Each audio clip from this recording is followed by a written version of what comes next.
Hello students, welcome to our lecture 3। तो हमने series start की है कंप्यूटर साइंस को सीखने की। जो हमने बेसिक से देखा है कि कंप्यूटर साइंस किसे कहते हैं। आप लोग लेक्चर 1 और लेक्चर 2 जाके देख सकते हैं कंप्यूटर की बेसिक्स के बारे में। हमने लास्ट क्लास में डिस्कस किया था कि इनपुट डिवाइसेस किसे कहते हैं और उसके दो टाइप्स होते हैं, कीबोर्ड डिवाइसेस और नॉन कीबोर्ड इनपुट डिवाइसेस। तो हमने लेक्चर 2 में इसमें से एक टाइप्स को देख लिया था, कीबोर्ड डिवाइसेस को अच्छे से डिटेल में देख लिया था। जिन बच्चों ने वो वीडियोस नहीं देखी जाके लेक्चर 2 पहले ले ले, फिर ये लेक्चर ले, ताकि आपको अच्छे से समझ में आए। अच्छा, तो इसका जो दूसरा टाइप है नॉन कीबोर्ड इनपुट डिवाइस, इसके भी मजीद और इसमें हमारे पास तीन इनपुट डिवाइस आते हैं। नॉन कीबोर्ड इनपुट डिवाइस में तीन इनपुट डिवाइस आते हैं। जो इसके पहले टाइप था कीबोर्ड इनपुट डिवाइस, इसमें सिर्फ एक आते थे उसमें, जो था कीबोर्ड। लेकिन ये जो नॉन कीबोर्ड इनपुट डिवाइस है, इसमें तीन टाइप आते हैं, तीन डिवाइसेस आते हैं हमारे पास। जिसमें से पहला है स्कैनिंग इनपुट डिवाइस। लिख लेते हैं हम यहाँ पे, पहला है scanning input device.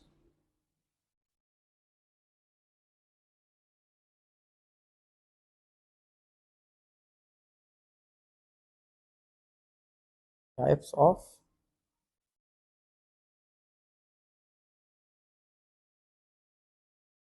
Of input device.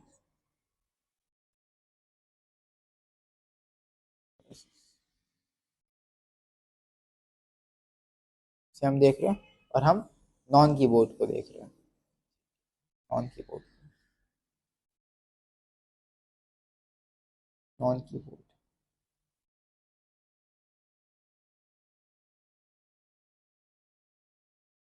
Non keyboard input device को देख लेते हैं हम।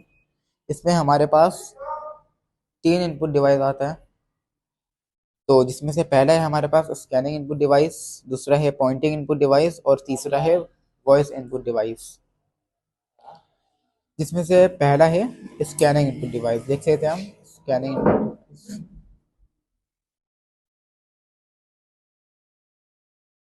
देख लेते हैं हम scanning input device. Scanning input device.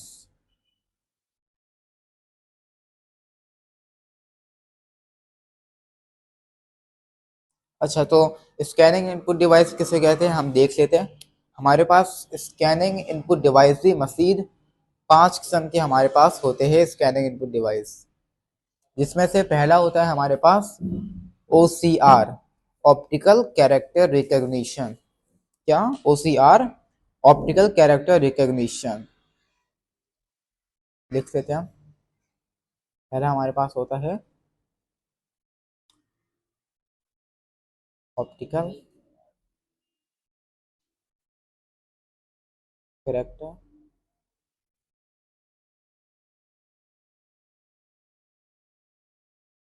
Recognition. Optical character recognition, जिसे हम शॉर्ट फॉर्म में लिखते हैं OCR। अब देख लेते हैं इसका फंक्शन क्या होता है। ठीक है, इसकी क्या यूजेस है। It is use to read handwritten text. ये किससे इस्तेमाल किया जाता है हमारे पास? जो हैंड रिटन टेक्स्ट हमें कंप्यूटर में स्कैनर के ज़रिए इनपुट करना होता है, तो ये जो ऑप्टिकल कैरेक्टर रिकॉग्निशन है, ये हैंड रिटन टेक्स्ट को डिजिटल फॉर्म में कन्वर्ट कर देता है। अगर हम इसकी एक्यूरेसी की बात करें, तो एक्यूरेसी इसमें 50 से 60% होती है, क्योंकि डिफरेंट ह्यूमंस की, डिफरेंट यूज़र की डिफरेंट हैंड राइटिंग होती है। तो कंप्यूटर एक लिमिटेड अंडरस्टैंडिंग समझ सकता है, हमने लेक्चर 2 में भी देखा था।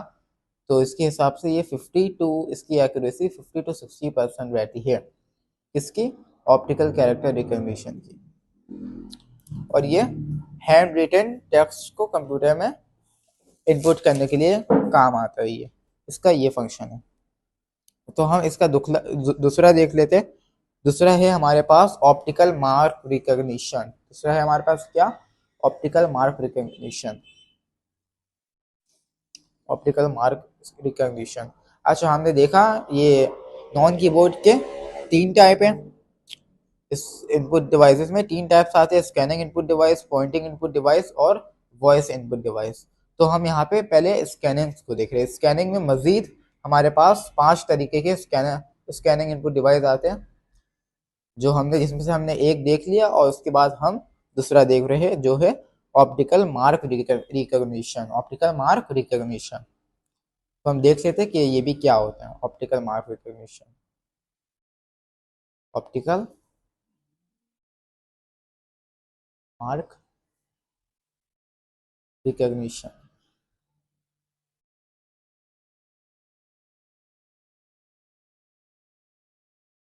ऑप्टिकल मार्क रिकग्निशन, इसके हम एब्रीवेशन देखें तो एब्रीवेशन होता है इसका OMR। अच्छा, इसका काम क्या होता है? अक्सर हमने पहले होता था कि इंटर के पेपर में ये इस्तेमाल किया जाता है, ऑप्टिकल मार्क रिकग्निशन। आप लोगों ने देखा होगा एमसीक्यूज़ में आजकल डिजिटल एमसीक्यूज़ चेक होते हैं। क्या होते हैं?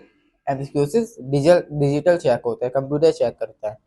तो ये उसमें OMR ही लगा हुआ होता है, ऑप्टिकल मार्क रिकग्निशन ही होता है जो उसमें गलत मार्क को डिटेक्ट कर लेता है। क्या करता है?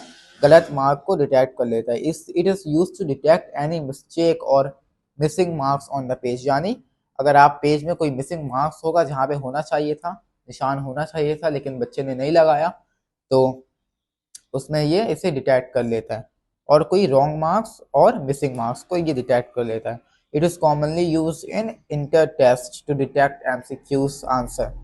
ठीक है, ये सिंपल, ये उसमें यूज किया जाता है मार्क को या मिस्टेक्स को या मिसिंग मार्क्स को डिटेक्ट करने के लिए। इसका सिंपल यही काम होता है। अब तीसरा देख लेते हैं, हमारे पास तीसरा क्या होता है। तीसरा हमारे पास होता है मैग्नेटिक इंक कैरेक्टर रिकॉग्निशन। क्या होता है? Magnetic ink character recognition. लिख लेते हैं हम, मैग्नेटिक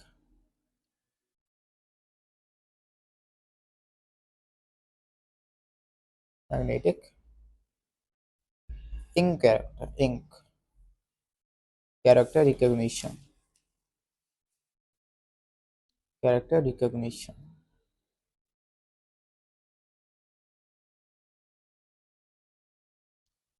इसका भी एब्रीवेशन क्या होता है? MICR। देखिए, एब्रीवेशन याद रखा करें। ये इसमें एक शॉर्ट क्वेश्चन भी बन के आता है, आपको दे दिया होगा बहुत सारे एब्रीवेशन और कहेगा कि इसके एनी 6 के एब्रीवेशन लिखें। ये एक शॉर्ट क्वेश्चन बन जाता है हमारे पास 4 नंबर का, 4 नंबर का होता है शायद। अच्छा, इसमें होता क्या है हमारे पास? मैग्नेटिक इंक कैरेक्टर ये हमारे पास होता है, और ये किस चीज़ के काम आता है? It is use to read written text. ये भी एक रिटन टेक्स्ट को रीड करने के लिए काम आता है, लेकिन एक स्पेशल टाइप ऑफ इंक से, जिसे क्या कहा जाता है? Iron oxide. वो एक मैग्नेटिक इंक होता है जिसे हम आयरन ऑक्साइड कहते हैं। ठीक है, ये पब्लिकली यूज के लिए नहीं होता। अक्सर आप लोगों ने देखा होगा चेक वगैरह में, बैंक के जो चेक्स होते हैं, तो उसमें जिस इंक से लिखा हुआ होता है वो एक स्पेशल कैरेक्टर का इंक होता है, वो पब्लिक के यूज का नहीं होता है, बैंक्स में इस्तेमाल होते हैं। वो एक स्पेशल कैरेक्टर का इंक होता है, तो वो सिर्फ चेक्स में इस्तेमाल होता है। तभी हम इसे कहते हैं मैग्नेटिक इंक कैरेक्टर रिकॉग्निशन। ये एक मैग्नेटिक इंक होता है जो आयरन ऑक्साइड कहते हैं हम जिसे। अच्छा, नेक्स्ट क्या है हमारे पास? नेक्स्ट है हमारे पास चौथा bar code scanner. Bar code scanner आप लोगों को पता होगा, लिख लेते हैं हम पहले bar code scanner. Bar code scanner, bar code scanner, bar code scanner simple, आप लोगों ने इसे डेली लाइफ में देखा होगा, देखते रहते होंगे। बार कोड स्कैनर, जब भी आप कोई प्रोडक्ट बाय करते हैं तो उसके पीछे एक बार कोड की तरह स्कैनर दिया हुआ होता है, देखा है? ऐसे जैसे अगर मैं यहाँ पे ड्राइंग बनाऊँ ऐसे करके, ठीक है, बस एग्जाम्पल है, ऐसे करके दिया हुआ होता है पीछे। इसी को हम कहते हैं बारकोड स्कैनर। और ये काफ़ी काम आता है। जैसे ये काम हमारे पास ये किस चीज़ के लिए आता है, जैसे कोई प्रोडक्ट का हमें डिटेल चाहिए, तो प्रोडक्ट अगर कोई इतना बड़ा प्रोडक्ट नहीं है कि जिसके पीछे हम इसके डिटेल लिख सकें, तो ये बारकोड स्कैनर पीछे दे दिया जाता है कि जिसको हम स्कैन करके उस प्रोडक्ट के बारे में अच्छी अच्छा खासा जानकारी हासिल कर सकते हैं। तो सिंपल बारकोड स्कैनर का ये काम होता है। अच्छा, अगर हम देखें कि इमेज स्कैनर किससे कहते हैं, नेक्स्ट हमारे पास इमेज स्कैनर है। ये तो सिंपल नाम से जाहिर हो रहा है। हम अभी यहाँ पे किसी में इतना डीप नहीं जा रहे, बस अच्छे से हम इसे क्लियर कर दे रहे हैं कि किसी को क्या कहते हैं, क्योंकि हम अभी बेसिक्स देख रहे हैं। तो हमारे पास है नेक्स्ट इमेज स्कैनर। क्या है? इमेज स्कैनर, नाम से जाहिर हो रहा है, तो मुझे इसको इतना समझाने का जरूरत नहीं है। इमेज स्कैनर ये इमेज को स्कैन करता है। क्या करता है? इमेज को स्कैन करता है। तो हमने इसके पांचों टाइप को देख लिया। ये हमारा पहला, ये जो हमारे पास नॉन कीबोर्ड का पहला टाइप है, नॉन कीबोर्ड इनपुट डिवाइसेस का पहला इनपुट डिवाइस है स्कैनिंग इनपुट डिवाइस। इसके मजीद हमारे पास 5 टाइप्स होते हैं, जो हमने ये पांचों टाइप्स देख लिया। ठीक है, अब हम नेक्स्ट देखेंगे कि पॉइंटिंग इनपुट डिवाइस किसे कहते हैं और ये कितने किस्म के होते हैं। तो हम पॉइंटिंग इनपुट डिवाइस देख लेते हैं कि किस।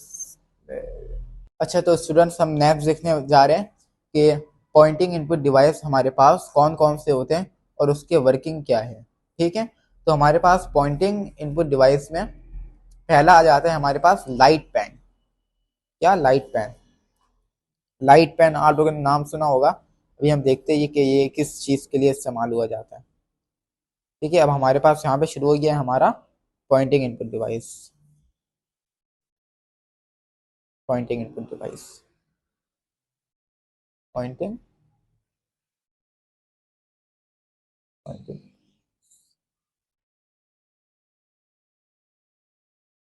पॉइंटिंग इनपुट डिवाइस, जिसमें हमने हमारे पास पहला है लाइट पेन। लाइट पेन पहला है हमारे पास लाइट पेन। अब हम देख लेते हैं ये कि ये किस चीज़ के लिए इस्तेमाल किया जाता है। ये एक पॉइंटिंग इनपुट डिवाइस है जो स्पेशल टाइप ऑफ मोबाइल का जो स्क्रीन होता है, आप लोगों ने देखा होगा आजकल के दौर में एक स्पेशल मोबाइल फोन सारे जिसे पेन से चलाया जाता है। डिफरेंट कंपनी ने इसे इंट्रोड्यूस करवाया है कि कोई मोबाइल पेन से चल रहा होता है। आप लोगों ने देखा होगा एड्स वगैरह में आते हैं। ठीक है, तो उसमें जो पेन्स होते हैं उसी को कहते हैं लाइट पेन। क्या कहते हैं उसे? लाइट पेन कहते हैं। अच्छा, ये सिर्फ special type of mobile screen में ही चल सकता है। ठीक है, और it is also known as light pen. इसे लाइट पेन भी कहा जाता है, और इसे क्या कहा जाता है? स्टाइलस। क्या कहा जाता है? स्टाइलस। और करके लिख देते हैं स्टाइलस, कहीं स्टाइलस वर्ड आ जाए तो कंफ्यूज नहीं होइएगा। इसे स्टाइलस भी कहा जाता है, और हमने देख लिया कि इसे कहाँ पे यूज़ किया जाता है। इसे मोबाइल के स्क्रीन में टच के लिए यूज़ किया जाता है। सिर्फ स्पेशल टाइप ऑफ स्क्रीन में, मोबाइल के स्क्रीन में, सिर्फ स्पेशल स्क्रीन में ये वर्क करता है, ऐसी किसी स्क्रीन में वर्क नहीं करेगा। अब हम नेक्स्ट देख लेते हैं। नेक्स्ट हमारे पास आ जाता है पॉइंटिंग इनपुट डिवाइस में टच स्क्रीन। टच स्क्रीन भी हमारे पास एक पॉइंटिंग इनपुट डिवाइस है। टच स्क्रीन भी हमारे पास एक पॉइंटिंग इनपुट डिवाइस है। Touch screen, touch screen simple, it is a pointing input device. ठीक है, हर वो डिवाइसेस जिसमें टच स्क्रीन लगा हुआ है। टच स्क्रीन से मुराद क्या है?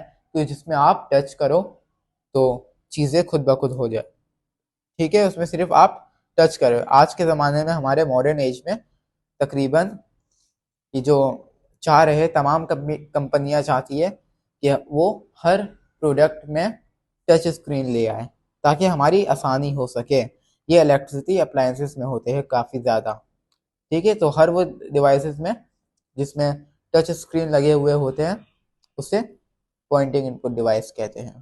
ठीक है, ये एक पॉइंटिंग इनपुट डिवाइस है जो आजकल बहुत ज़्यादा यूज़ हो रहे हैं, कंपनी यूज़ कर रही है इसे, और लोगों को पसंद भी आता है।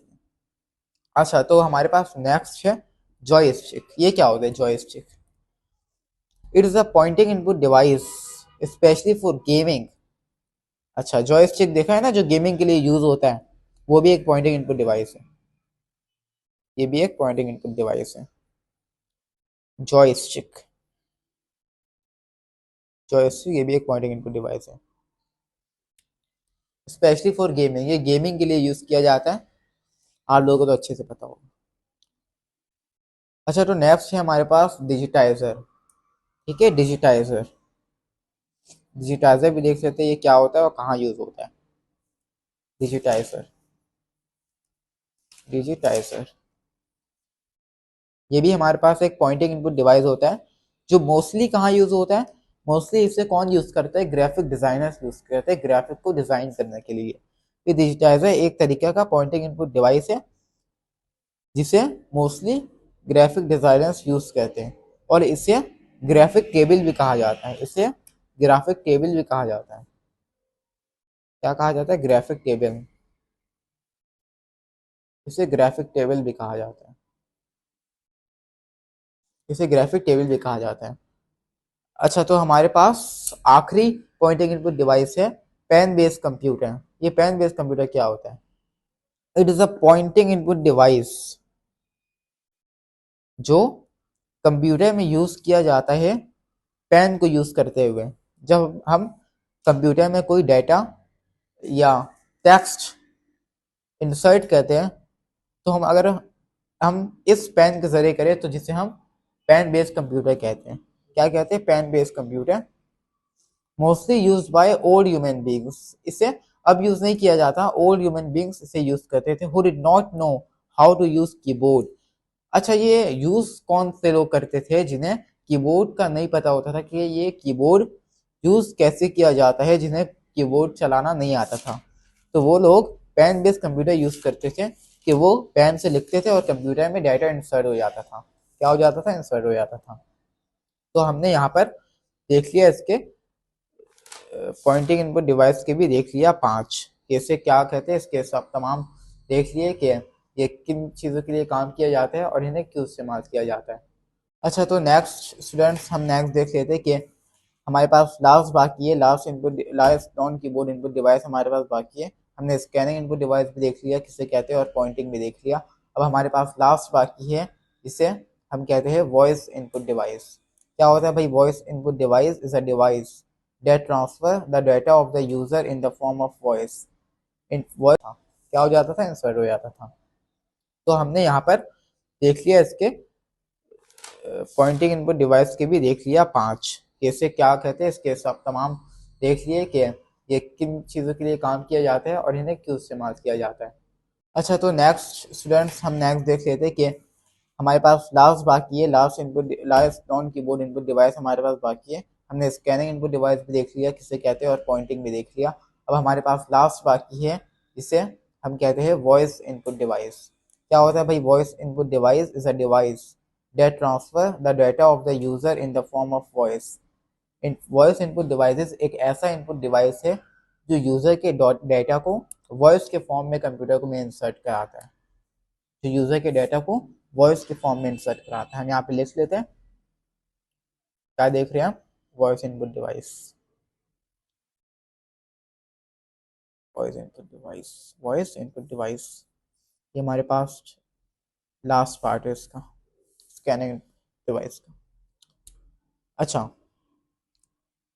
इसमें कितने डिवाइसेस आते हैं, अगर हम इसमें डिवाइसेस की बात करें तो इसमें सिर्फ एक डिवाइस आते हैं। Voice input device has only one device, और क्या है वो, क्या है वो है हमारे पास माइक्रोफोन।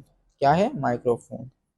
इसमें सिर्फ हमारे पास एक ही डिवाइस आते हैं, वॉइस इनपुट डिवाइस में हमारे पास सिर्फ एक ही डिवाइस आता है, जिसे हम कहते हैं माइक्रोफोन। और माइक्रोफोन क्या यूज किस लिए यूज किया जाता है ये सबको पता है। ट्रांसफर को ये ये जो माइक्रोफोन है ये यूजर के वॉइस को कंप्यूटर में ट्रांसफर करता है as a computer understandable form में बना के, जिसे हम डिजिटाइजिंग कहते हैं या डिजिटाइज कह लें।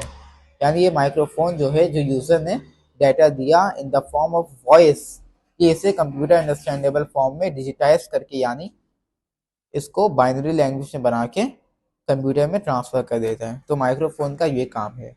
वॉइस इनपुट डिवाइसेस में सिर्फ एक डिवाइस आता है माइक्रोफोन, जिसका हमने वर्किंग मैकेनिज्म देख लिया। अच्छा, अब हमारे पास इसके बाद क्या आता है हम देखते हैं। अच्छा स्टूडेंट्स, तो हम अब देखने वाले हैं, हमारा नेक्स्ट टॉपिक है प्रोसेसिंग डिवाइसेस। प्रोसेसिंग डिवाइसेस क्या होते हैं हमारे पास? प्रोसेसिंग डिवाइसेस हमारे पास होते हैं हर वो डिवाइसेस जो इनपुट को आउटपुट बनाए प्रोसेस करके। फिर से सुनिएगा, processing devices is a device that convert input into output by processing it. हर वो डिवाइस जो इनपुट को प्रोसेस करके आउटपुट में कन्वर्ट करे, ऐसे हम हर डिवाइसेस को प्रोसेसिंग डिवाइस कहते हैं। ठीक है, सिंपल समझ में आ गया। अब हम देखते हैं कि प्रोसेसिंग डिवाइस हमारे पास किस किस्म के होते हैं और इसका क्या यूजेस है। तो हमारे पास सबसे पहला हमारे पास आ जाता है प्रोसेसर। ठीक है, हम देख लेते हैं, हमारे पास सीपीयू है। हमारे पास सबसे पहला प्रोसेसिंग डिवाइस सीपीयू। सीपीयू का फुल फॉर्म क्या होता है? Central processing unit. Next topic है हमारा प्रोसेसिंग डिवाइस, जिसमें इसका फर्स्ट जो डिवाइस होता है जिसे हम सीपीयू कहते हैं। क्या कहते हैं? सीपीयू, जिसे हम ब्रेन ऑफ द कंप्यूटर भी कहा जाता है। ये हमारे पास एक प्रोसेसर है, यानी प्रोसेस करता है, इनपुट को आउटपुट के फॉर्म में कन्वर्ट करता है। ठीक है, इनपुट को आउटपुट के फॉर्म में कन्वर्ट करता है। Use for processing data. CPU किस चीज के लिए यूज किया जाता है? Use for processing data. Use for processing data किससे यूज किया जाता है? Use for processing data. अगर हम यहाँ पे लिख लें, किससे यूज किया जाता है? Use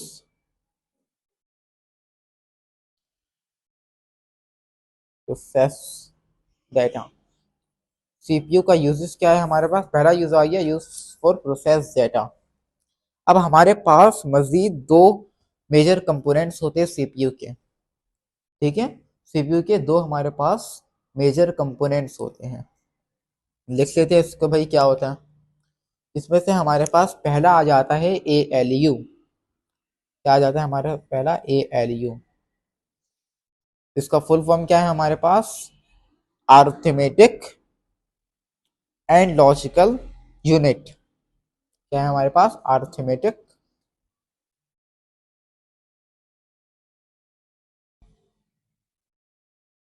arithmetic and logical units. Arithmetic and logical units. A means arithmetic, L means logical, और U means unit। Arithmetic and logical unit. और दूसरा हमारे पास आ जाता है CU। क्या आ जाता है? CU। इसका फुल फॉर्म है हमारे पास कंट्रोल यूनिट। क्या है? Control unit. अब हम इन दोनों के वर्किंग मैकेनिज्म देख लेते हैं कि ये क्यों इस्तेमाल किया जाता है, क्या चीज़ करने के लिए इस्तेमाल क्या किया जाता है, इसकी यूजेस क्या है। पहले हम अर्थमेटिक एंड लॉजिकल यूनिट देख लेते हैं। It is use to calculate arithmetic operations and logical operations. ठीक है, जो एक कैलकुलेशंस जो होते हैं नंबर के फॉर्म में, जो हर वो ऑपरेशंस, हर वो फंक्शन जो नंबर के फॉर्म में हो, हर वो डेटा और इंस्ट्रक्शन जो नंबर के फॉर्म में हो, और लॉजिकल ऑपरेशंस हो, यानी कॉमन, जिसमें इतना दिमाग ना लगे। ऐसे तमाम ऑपरेशंस कौन परफॉर्म करता है? ALU, arithmetic and logical unit. तभी इसका नाम ALU रखा गया। ये कॉम्प्लेक्स मैथमेटिक्स डेटा को ऑपरेट कर लेता है, और logical as well as logical operations को। ALU लॉजिकल ऑपरेशंस को अच्छे से डील कर लेता है, और कॉम्प्लेक्स मैथमेटिकल इक्वेशंस को भी ये सॉल्व कर लेता है। कॉम्प्लेक्स मैथमेटिकल डेटा को ये सॉल्व कर लेता है बड़ी आसानी से, क्योंकि इसे इसलिए डिज़ाइन किया गया है। ठीक है, ALU का हमने फंक्शन देख लिया और इसके यूजेस भी देख लिए। अब नेक्स्ट है हमारे पास CU। CU क्या होता है? CU means control unit. इसका वर्क क्या है? इसे हम कंप्यूटर का ट्रैफिक पुलिस भी कहते हैं। क्या कहते हैं? Traffic police. Traffic police. CU is the is just like a traffic police which control the flow of data in processing. क्या समझ आया? अगर यूजर तमाम डेटा कंप्यूटर में डाल दें तो सब डेटा तो इधर उधर बिखर जाएगा, है ना? बिखर जाएगा। तो एएलयू जो मैथमेटिकल ऑपरेशन है वो एएलयू के पास जाना है, या जो कोई और वर्किंग करता है तो उसके पास जाना है। तो डेटा को अरेंजमेंट कौन करेगा? तो उसके लिए हमारे पास सीईओ होता है। यही वजह है कि हम सीयू को कंप्यूटर का ट्रैफिक पुलिस भी कहते हैं, कि इसका काम होता है कि कौन से डेटा को सही जगह पहुंचाना है। ठीक है, हर डेटा को सही जगह पहुंचाना है। अब जैसे ये डेटा अगर वो देखेगा, सीयू अगर देखेगा कि डेटा एक मैथमेटिकल ऑपरेशन है, मैथमेटिकल डेटा है, तो उसे पता है कि मैथमेटिकल डेटा को किसके पास पहुंचाना है? एएलयू के पास। तो सिंपल मैथमेटिकल डेटा को एएलयू के पास पहुंचा देगा। तो इसी तरीके से और डेटा अगर अलग किस्म के डेटा हो तो सीयू इसे कंट्रोल करता है कि कौन से डेटा को किसके पास जाना चाहिए। इसीलिए इसे हम कंप्यूटर का ट्रैफिक पुलिस भी कहते हैं, क्योंकि ये कंप्यूटर के फ्लो ऑफ डेटा को कंट्रोल करता है प्रोसेस होने में। क्या करता है? कंट्रोल करता है प्रोसेसिंग होने तक। सही है। ठीक है, हमने ये भी देख लिया कि हमारे पास सीपीयू किस लिए इस्तेमाल किया जाता है और इसके कितने टाइप्स होते हैं। हमारे पास सीपीयू के दो मेजर कंपोनेंट होते हैं, ALU arithmetic and logical unit and CU control unit. तो इसी के साथ हमारा इनपुट डिवाइसेस का चैप्टर क्लोज हो जाता है, यानी इसका टॉपिक हमारे पास खत्म होता है। ठीक है, लेक्चर 2 और लेक्चर 3 ये हमारा इनपुट डिवाइसेस और इसके टाइप्स पर मुश्तमिल था। हमने सब देख लिया। हमारा ये लेक्चर 2 लेक्चर में मुश्तमिल है। हमने सब देख लिया कि इनपुट डिवाइसेस क्या किसको कहते हैं, इसमें कितने टाइप्स आते हैं, और उस टाइप्स के भी मजीद कितने टाइप्स से और कितने किस्म के इनपुट डिवाइसेस होते हैं और इसके क्या काम होते हैं। ठीक है, अगर आपने पिछला लेक्चर नहीं देखा है तो पहले आप उसे देख लें, फिर आप यहाँ पर आइएगा, फिर आपको ये काफ़ी अच्छा समझ में आएगा।